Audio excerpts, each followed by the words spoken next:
ప్రస్తుతం మనతో పాటు ప్రముఖ ఆధ్యాత్మికవేత్త జ్యోతిష పండితులు రవిశంకర్ శర్మ గారు మనతో ఉన్నారు. గురువు గారితో మాట్లాడదాం. నమస్కారం గారు. నమస్తే అండి. మే నెల విశేషంగా కన్యా రాశి వాళ్ళకి ఈ మాసం ఎలా ఉండబోతుంది, వీళ్ళు ఎలాంటి జాగ్రత్తలు పరిహారాలు తీసుకుంటే బాగుంటుంది అంటారు? కన్యా రాశి వారికి ఈ నెల సానుకూలమైనటువంటి ఫలితాలు గోచరిస్తూ ఉన్నాయి. మెయిన్గా వచ్చేటప్పటికి రాహు చాలా బలమైనటువంటి స్థితిలో ఉన్నాడు ఈ రాశి వారికి. కానీ వైవాహిక జీవితంలోనూ అదేవిధంగా ట్రావెలింగ్ విషయంలో కొంచెం జాగ్రత్తలు అనేవి తీసుకోవాలి. సప్తమంలో శని యొక్క ప్రభావం అనేది వర్క్ పరంగా కూడా కొంచెం స్ట్రెస్ అనేది ఉంటుంది. ఈ యొక్క నెలలో కూడా కొంచెం కంటిన్యూ అవుతుంది. బట్ స్టిల్ ఏంటంటే ఈ రాశి వారికి కొంచెం రిలీఫ్ అనేది కూడా ఈ యొక్క నెలలోనే మీరు పొందగలుగుతారు. మెయిన్గా కుజుడి యొక్క మార్పు అనేది కూడా ఈ నెలలోనే జరుగుతున్నది కాబట్టి కొంచెం రిలీఫ్ అనేది మెయిన్గా వచ్చేటప్పటికి రాబోతున్నటువంటి 12వ తారీఖు నుండి కొంచెం సానుకూలత అనేది ఎక్కువగా ఉంటుంది. మే 12వ తారీఖున కుజుడు ఎప్పుడైతే సప్తమం నుంచి మారుతాడో అష్టమంలోకి వెళ్తాడో ఈ రాశి వారికి కొంచెం బెనిఫిట్స్ అనేది పొందుతారు. మెయిన్గా వైవాహిక జీవితంలో కొంచెం ఏవైతే ప్రెజర్స్ ఉన్నాయో అవి తగ్గటం, ఎక్స్పెండిచర్ విపరీతంగా ఏదైతే అవుతుందో దాన్ని కొంచెం కంట్రోల్ చేసుకోవాలని చెప్పి నిర్ణయించుకుంటారు. దానికి తగినటువంటి విధంగా కొన్ని నిర్ణయాలు తీసుకోవాలి. అప్పు చేసినటువంటి ప్లేసెస్ నుంచి కొంచెం ప్రెజర్ రావటం, ఈ కట్టాల్సినటువంటి డబ్బు ఏదైతే ఉందో మెయిన్గా ఈఎంఐస్ కానీ ఇలాంటివన్నీ ఏ విధంగా అడ్జస్ట్ చేయాలి అనేటువంటి ఒక తర్జన భర్జన ఏదైతే ఉందో ఆ తర్జన భర్జన ప్రభావం అనేది కొంచెం ఎక్కువగా ఉంటుంది. ఈ రాశి వారికి వచ్చేటప్పటికి మెయిన్గా ఏది ఏమైనప్పటికీ కూడా మెయిన్గా వచ్చేటప్పటికి చాలా గట్టిగా ఉంటారు. మాట్లాడేటువంటి కొన్ని విషయాలు వక్రీకరించే వాళ్ళు ఎక్కువ అవుతారు అన్నమాట. అంటే మనం మన బంధువులు స్నేహితులు అని చెప్పేసి మనం కొన్ని విషయాలు ఓపెన్గా మాట్లాడుతూ ఉంటాం.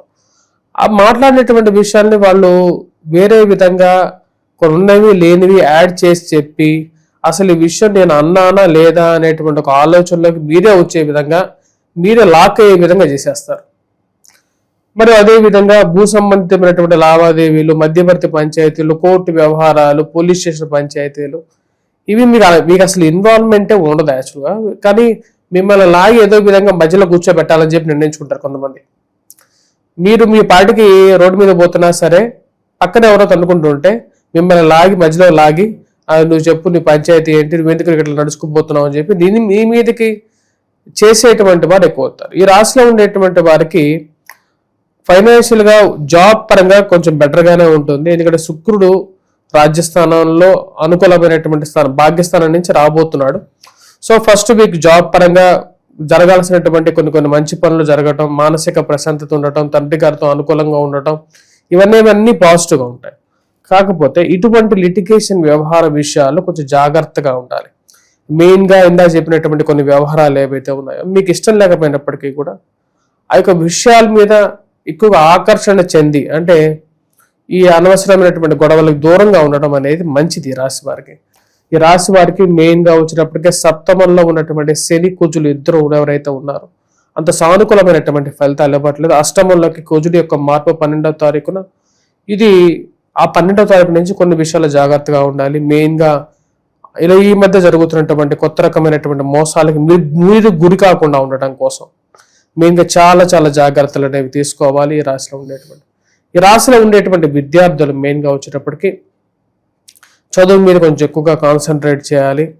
మీలో ఉండేటువంటి నైపుణ్యం ఏదైతే ఉందో ఆ నైపుణ్యాన్ని బయటికి తీసుకురావడానికి ఎక్కువగా ప్రయత్నం చేయాలి. అష్టమంలో రవిగ్రహ సంచారం అనేది కూడా అంత అనుకూలంగా లేదు. 15వ తారీఖు నుంచి కొంచెం రిలీఫ్ అనేది అంటే నెల గడిచే కొద్దీ కొంచెం సానుకూలత అనేది పెరగటం అనేది జరుగుతుంది ఈ రాశి వారికి.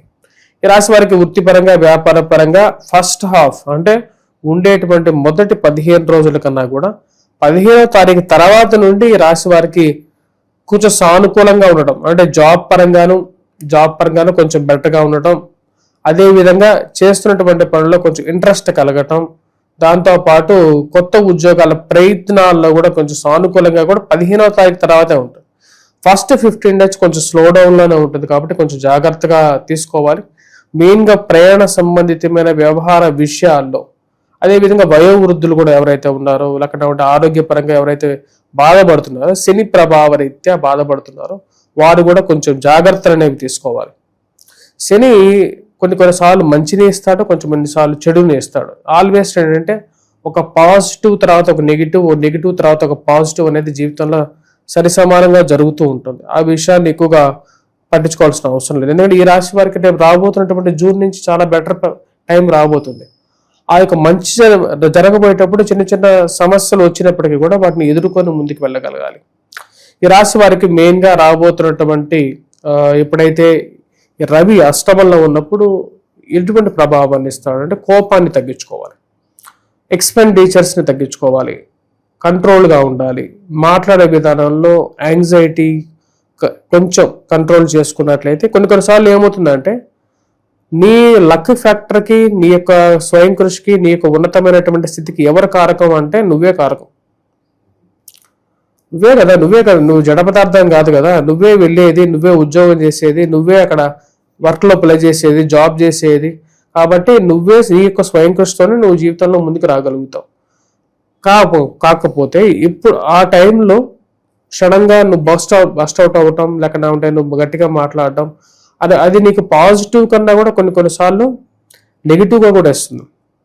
ఈ రాశి వారికి మెయిన్గా రిలేషన్షిప్ విషయాలు ఏవైతే ఉన్నాయో అంటే ప్రేమ సంబంధితమైన వ్యవహార విషయాలు కానీ, వైవాహిక జీవితంలో కానీ ఆటుపోట్లు అంటే మీరు మనస్ఫూర్తిగా ప్రేమించడం, దాని తర్వాత ఒకరితో ఉండాలని చెప్పి మానసికంగా అనుకోవడం అనేది వేరు. కానీ జరుగుతున్నటువంటి పరిస్థితులను ఎలాగ అధిగమించాలని చెప్పి ఒక ఆలోచన అనేది కలుగుతూ ఉంటుంది. మనస్పర్ధలు మనుషుల మధ్య జరిగేటువంటి ఒక సంఘర్షణ ఏదైతే ఉందో అది ఎక్కువగా ఈ యొక్క నెల వీరిని ఎక్కువగా ప్రభావితం చేయగలుగుతుంది. సో నెగిటివ్గా ఇచ్చేటువంటి సమయంలో కొంచెం జాగ్రత్తగా కంట్రోల్గా ఉండాలి. ఈ యొక్క నెల ఈ రాశి వారికి సానుకూలంగానే ఉంటుంది. కాకపోతే ఈ యొక్క పెళ్లి సంబంధాలు, వ్యవహార విషయాల గురించి ప్రయత్నం చేసేటువంటి వారికి మీకు మనసుకు నచ్చినటువంటి వారు నిజంగా ఉన్నారా లేదా అనేది 1-2 సార్లు తెలుసుకొని ముందుకు వెళ్ళటం అనేది ముఖ్యమైనటువంటి విషయంగా చెప్పడం జరుగుతుంది. విద్యార్థులు అయితే మటుకు బాగా మ్యాథమెటిక్స్ మీద, లాజిక్స్, అదేవిధంగా వీటి మీద ఎక్కువగా కాన్సన్ట్రేట్ చేయాలి.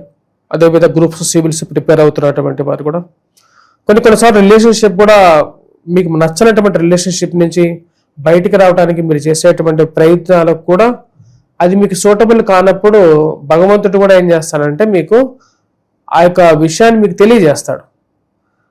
అంటే నీకు ఆ రిలేషన్షిప్లో నీకు మంచిది కాదు అని చెప్పి ఏ విధంగా చెప్పగలడు? ఆ రిలేషన్షిప్ని బ్రేక్ చేసే నీకు చెప్తాడు. అది మనం భరించలేకుండా మనకు బాధ పెట్టినప్పటికీ కూడా తర్వాత ఏమవుతుందంటే దానిలో రియలైజేషన్ రావడం స్టార్ట్ అవుతుంది.